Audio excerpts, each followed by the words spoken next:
Skopje, North Macedonia, began as a Roman military camp called Scupi, which means camp in Latin. The present-day layout of the city reflects its rich history, later shaped by Byzantine influences. The city underwent significant transformation during the nearly 500 years of Ottoman rule, which left a lasting impact on its architecture, culture, and urban design.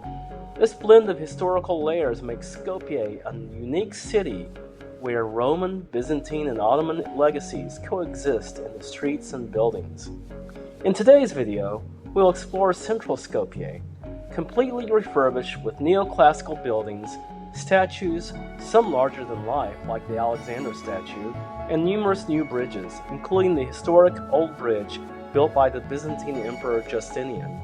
We'll also visit the Ottoman Turkish influenced area known as the Old Bazaar or Old Skopje town.